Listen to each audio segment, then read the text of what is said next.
Emanate, I've got a little something for you. Brilliant tune. And my goodness, tonight's show is really harnessed or inspired so much by that particular song. As mentioned, my sister and I were chatting. We were talking about posters we had on our bedroom wall. And I would like to hear from you about the posters that you had on your bedroom wall when you were a teenager. Get in touch with me on 81333. Start your text with London or give me a call on 0800 731 2000.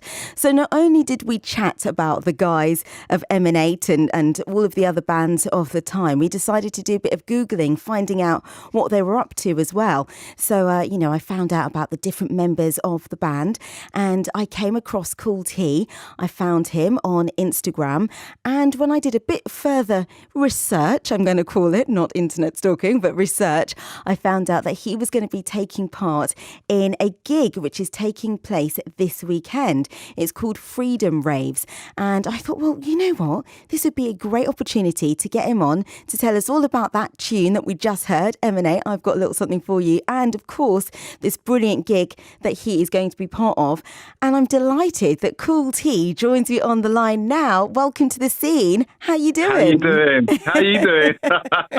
Oh, I can't believe you hunted me down. I hunted you down. Oh, yes, you did. I'm not ashamed to say it. My teenage self would be so proud of me. Yeah, it's really cool, though. It's really cool. So listen, welcome to the scene. Thank you so much for joining me this evening. Not a problem How are whatsoever. you? How are you? Are you okay? I'm doing all right. I'm just in the middle of I'm like rehearsing for the gig on Saturday. Mm-hmm. Been like a bit of a busy bee, trying to promote it and trying to kind of let people understand what the cause is about. Yeah. I've kind of always said to myself, if I'm going to start back singing again, I want to make it worthwhile. Mm-hmm. I kind of want to make it into something. So anything I do now, if I'm able to do something for a charity, it's kind of my angle that I kind of want to do. Well, I'm so happy that you are doing something worthwhile, but also something which brings you so much joy, because I imagine performing and singing is something that brings you so much joy. And we, of course, are going to get into Freedom Raves and Unseen, the organisation that it's supporting, which is also all about modern slavery and human trafficking. Yeah, so we will get into that in just a moment's time. But we've got to start off by going back a little bit, Kule. We've got to take it back to the 90s for a minute there. Let's take it back. So there was KG, G-Man, yes. Kule, that's you, and Details. Great names, yes. I've got to say. How did you guys all get together? Tell us about the genesis of Emanate. Well, so basically, we kind of all knew each other from around London, mm-hmm. and I was doing my solo stuff. I used to do this thing called Singers Paradise, where I kind of help people perform, and I also was a backing vocalist as well. Okay. So I was prepping a guy to actually do a performance, mm-hmm. Not realising the guys were going to come, and not realising the guys are actually coming down to see this guy perform. Mm-hmm. So what happened is that I prepped him, kind of got him to perform, kind of got him to work in the stage, did all that kind of stuff. And then he did a performance, and it was a brilliant performance. So then within the show, I kind of do my little bit where I do my singing and I do my little jam with the band. So I saw the guys and they were chatting away and said they got like a project going on. I said, I haven't seen you guys for a long time. You got a project going on. So I literally went down to Pineapple Studios, saw what was going on, met the rest of the guys, and kind of liked what we were doing. And I think what kind of made us different was we had 4 individuals that put in 4 different kind of personalities into the group. Yeah. Uh-huh. So it was very hard. I think at the time when we were doing stuff, we had this attitude of, we're just going to go out there, and every show that we do is going to be our very first one. And that was our kind of personality. We'll go and we will just perform and perform and perform. Yeah. And I think people try to kind of emulate what we were doing, not realising it's a bit hard because you've got 4 characters that are individuals. And when they come as a group, you then have Emanate, a whole power force coming out and just ready to perform. Yeah. So that's kind of how we kind of kind of came together, and it just grew from there. We didn't realize how much it will grow the way it does because we were just being ourselves. Well, when you've got big tunes like "I've Got a Little Something for You," then you're gonna be onto a winner, really. I mean, that was a big tune, but it was followed by a lot of other successes. What was it like back in those days when you were just performing and being on Top of the Pops and all of those great shows? What was it like? It was really, for me, it was like, because I was like the quiet one in the group. So I was like, I just wanted to write and be in the studio. That was kind of just my personality. I just wanted to sing, write, be in the studio.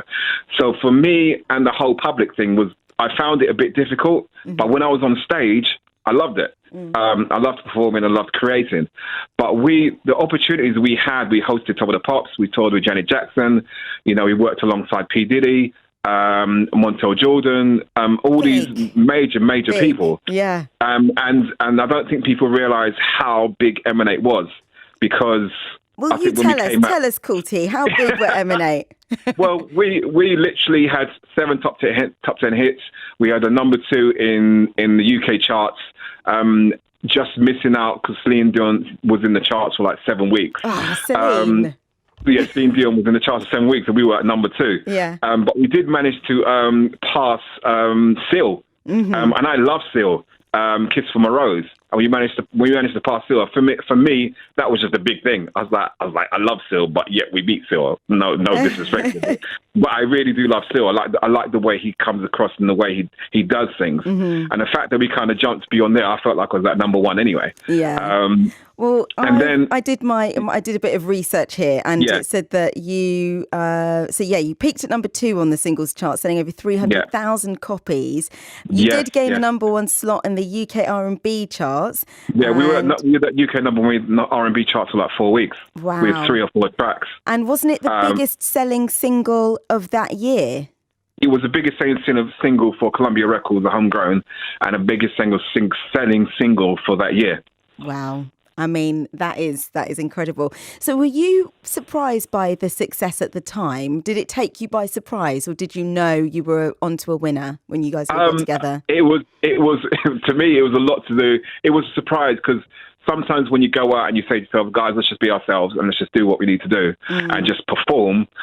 It was a massive surprise. We were just like, what is going on? What is going on? Because we were just like, it's weird when you're just being yourself and then suddenly people take onto it. People like what you're doing. People like how you're performing. And it was really, really nice to see. It's like, imagine you do a Capital Radio 1 show, you're in a car and the van is driving and there's like a sea of people running up to the car and following you behind. And it's like, I remember popping out of the car, looking back, and in my head I was going, oh my God, what is going on? I was like, wow, I have never seen this in my life. It's like you only see this with other artists, not with us. Yeah. But we believed in like musicality, we believed in writing, we believed that when we perform. We worked hard at Pineapple Studios. It's like there's a lot of groundwork that we have done to get to where we get. I think people just assume that when we came out, we suddenly came out from nowhere, and we were just like a whole year of grind of like performances and letting people know this is who we are. So it was such good fun. Oh, it sounds great fun. I mean, you mentioned some of the people that you toured with, and my goodness, that's pretty incredible. The number of people that you toured with, and the places that you got to see. Yeah, we went all over Europe. I think my biggest thing being on tour that made my brain kind of click up and say this is how professional you need to be. Is when we toured with Janet Jackson. We did the whole European tour with Janet, and when I saw how they worked. Yeah. So parts of Europe where we were big, Janet wasn't that well known, so it kind of worked hand in hand. Yeah. So when we started to work with them, I started to realize this is how you're supposed to be. Yeah. This is how it's supposed to be. And we had massive stages. We did Wembley Stadium. We did loads of stadiums all over Europe. And we used to, I'll never forget this guy where he used to come and knock on our door. And he said, guys, let's do that walk. And it was every single night he did that. And it's one of those things that he's like 6 foot, he was in charge of the stage and everything else, and you had to be ready. There was no way you could be ready. You had to be ready. And it's like that kind of professionalism. I was like, okay, that was very, very inspiring. So that was the walk to the stage. Yeah, to that your walk. That's brilliant. Do you still say that in your head when you're going to do something big? I literally do. It's in my head going, let's do that walk. I don't know why. I'm gonna take that now. I think when I've got something big coming on, do that walk, and I'm gonna make myself. So let's mention a few of these people then. Janet Jackson, Diana King. I loved that song Shy Guy. She was big with Shy Guy. Brownstone, Spice Girls, Madonna, Celine Dion, Robbie Williams, Boyzone, E17, Backstreet Boys, Ricky Martin. You also appeared at the Smash Hits poll winners party. I mean, this is really casting my mind back. And of course, we're in London, so Notting Hill Carnival. Brilliant that you performed there as well, which must have been massive. So Notting Hill Carnival was our very, very, very first performance. Oh, wow. It was a very, very first performance. It's like, because I was me being nervous as I always am, which is a good nerve because I tend to channel it in the right way. That was a very, very performance. We was like, before we went into Carnival, we said, right, guys, we're just going to do what we do and just be ourselves. And literally, people thought that Jodeci was in town. They literally were going, people were just going mad. Yeah. I'm going, who are these guys? Where are these guys from? What the name of these guys? And this whole buzz started to go around. Yeah. And who are these people? I don't understand what they are. They're the British guys. They're a new act. What's going on? Yeah. So Notting Hill Carnival was kind of the one, and then everything kind of ricocheted all around it. So it was a really exciting time. And then when your contract was finishing up, you decided to take some time out. And that essentially led to sort of splitting up or taking some long-term time out. So that was 1998.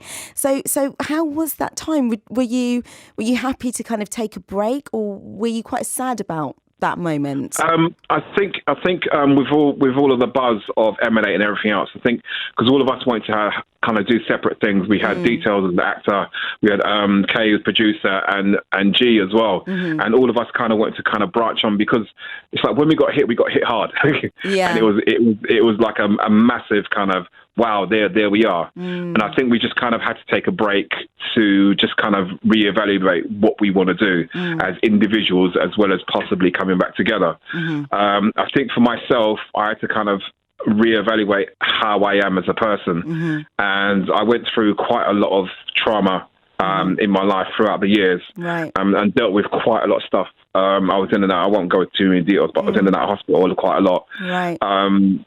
And I think sometimes when you feel like you're kind of near death, you start to realize, what am I doing? And I stopped singing for a very, very, very long period of time.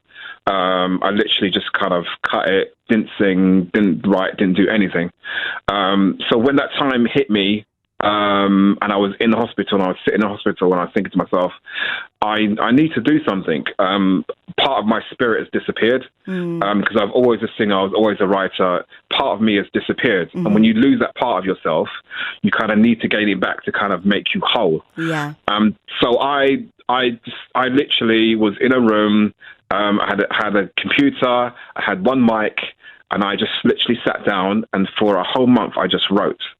And I wrote about what I was dealing with, and I wrote about some happy stuff, some sad stuff, and I literally just sat down and wrote. So one day I decided, okay, let me play it to someone, let me see what people think.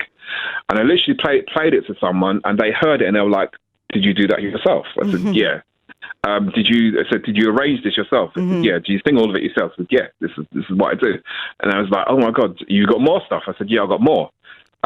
So it kind of started slowly from there. So that's where the solo stuff began at that point. Yeah, that's when the whole solo stuff started beginning, because I needed a release to kind of get my head clear, if that makes sense. Oh, it makes complete sense. I think having something creative in order to channel some of the challenges that we have. So whether it's through playing music, singing, it might be through exercise. So absolutely, I can understand that. And I think that would be pertinent to a lot of people right now as well. Yeah, definitely. Okay, so look, we're gonna play some of your solo stuff in a few moments' time. I just got to ask one more M&A question before we move on. By all means. And are you guys still friends? Yeah, we still get together. I've spoken to Dee quite a lot. Dee has been in a couple of Star Wars films, so we've had a chat. I've done a lot of kind of Instagram live performances. Yeah. And we did a while back. There was a little surprise where I was doing a live, and he literally came on my live, and we got to have a chat. It's like I haven't spoken to him for like 20-something years. Yeah. And we got to have a chat. It's like the whole Instagram just blew up. It was like, what's going on? I was like, I don't know. he just found me. I just like, what, Dee's there?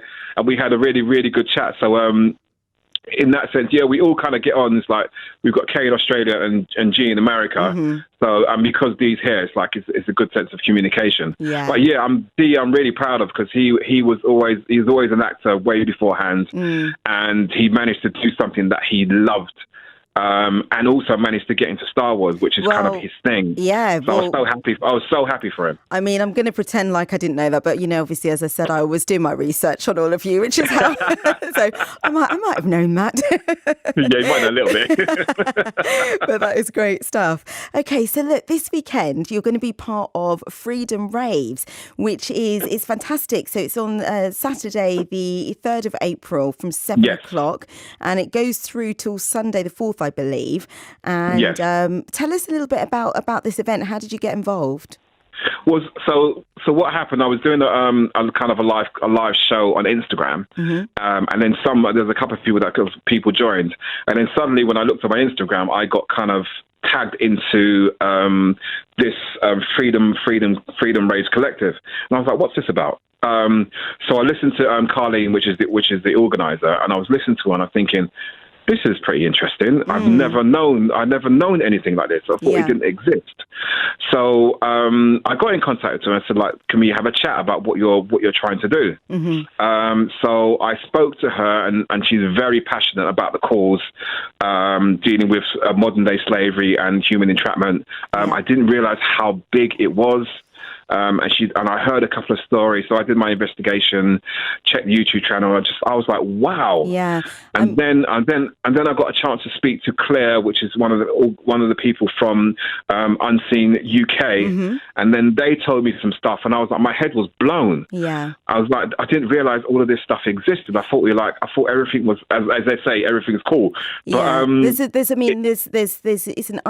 hence the name Unseen is a real issue with modern slavery taking place, and a lot of people don't realise that. And it says here, there's an estimated 40 million people in slavery, 1 in 200, and Unseen is really aiming to ensure that supporting people, equipping people, influencing, they can start to tackle that issue. So that's some amazing work. And so this event this week that you're part of, it's supporting Unseen, and it's part of Freedom Raves. And so what will you be doing? You're going to be singing? So a lovely thing they said, because I sent them a song called "See Me." It's basically a song of kind of all of the trauma I was going through at the time, and it's something I was not going to ever release. But then I kind of thought of it differently, and I thought to myself, if I release this track "See Me," it might actually help someone else out. Yeah. So my goal for this song was to use it for charities, to help people out. To kind of in my thinking, I thought to myself, if someone was in pain or if someone was in some kind of trauma, they're able to play this song, and someone can relate to say, you know what, this person is in trouble. We need to talk to them. And that was kind of my angle on it. So I sent them that song, and they've actually used this song as part of their promotion, which I was really proud of. So they've used this song as part of their promotion. It's a beautiful song. So that's what you're going to be performing. So I'll be doing a 30-minute set. So it's going to be like a mini live concert for me, via Zoom in my little home studio, which is really nice and cozy. Yeah. And I'll just literally be performing to people all of my songs that I've written.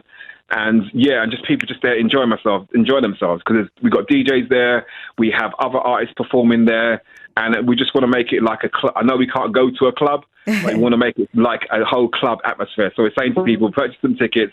If people are going to my Instagram, they can get their tickets there, or via freedom.raves and purchase their tickets and literally dress up like you're going to a club.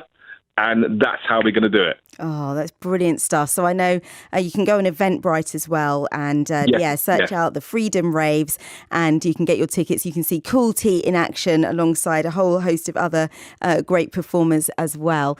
Well, listen, it's been so brilliant to talk to you, and I couldn't let you go and not play your new track. This came out at the start of the year, I Will Always, and I feel like, would you like to introduce it and we can play this one now? Oh, yes, by all means. My name's Kule, and this is a track called I Will Always. So good to have you on the scene. Thank you so much. Thank you so much, and thank you so much.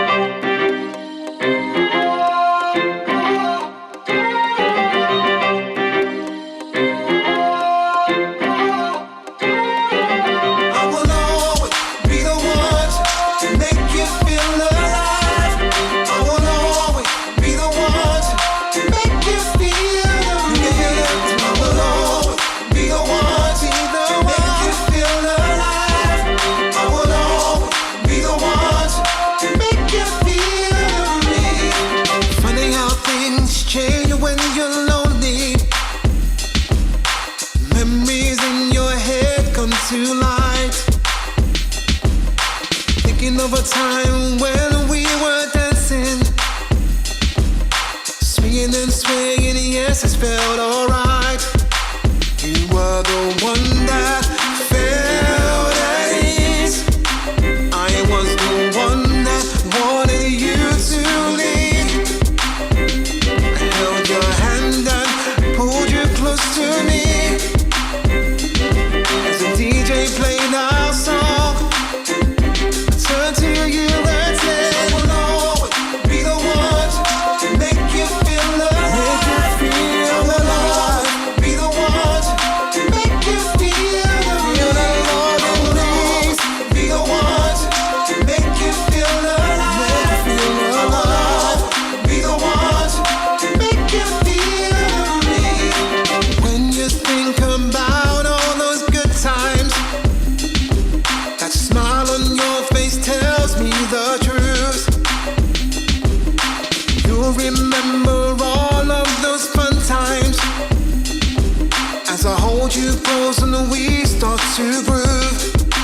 Now that we are older, I still want you, feeling that warmness inside of you. I have that memory inside my head as a DJ plays our song.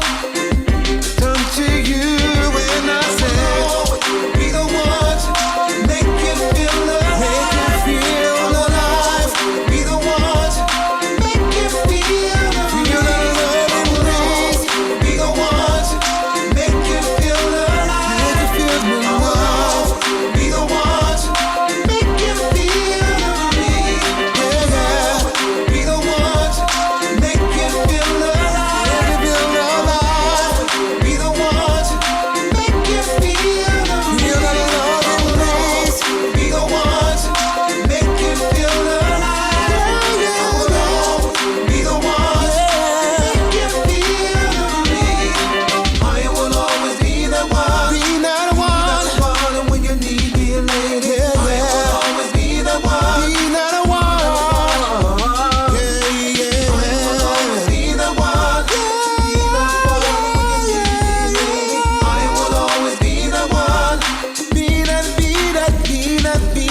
one. Make you feel alive.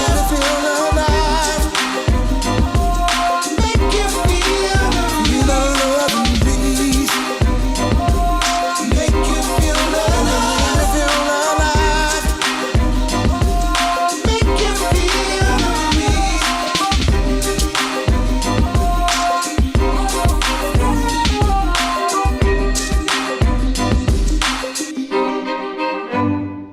BBC Radio London.